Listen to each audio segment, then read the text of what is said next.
Bonjour, aujourd'hui je vais vous expliquer la différence entre le son U et le son OU. Premièrement, je sais que vous avez toujours des difficultés à prononcer le son U.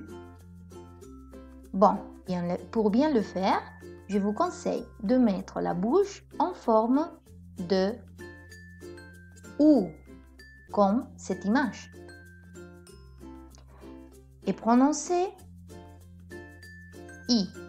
De cette façon, le son sera U, qui correspond à ce son qu'on voit ici.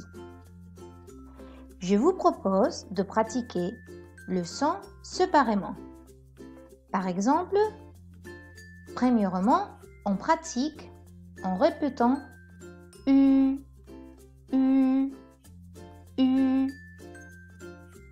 Après, on peut introduire des mots courts comme du, du, du, ou par exemple sur, sur, sur. Après, on pratiquera avec des mots un peu plus longs.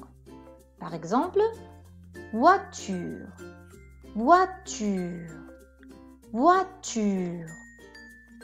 Au contraire, le son OU est très facile à prononcer pour nous, les Espagnols, car c'est le son qu'on utilise pour notre lettre OU.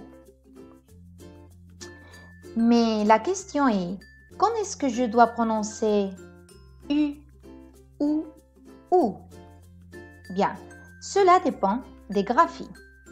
Par exemple, quand on trouve une U, on doit prononcer toujours le son U.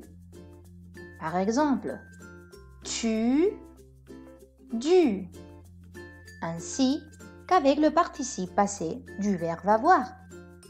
U. J'ai eu un problème. Mais si on trouve la graphie OU, on prononcera toujours OU à l'espagnol, comme le mot jour ou le mot OU. Jour, OU. Aussi, on prononcera OU avec les mots empruntés à la langue anglaise. C'est l'exemple de football et clown. Regardez bien la différence entre les deux sons. Par exemple, tu, jour, U, OU.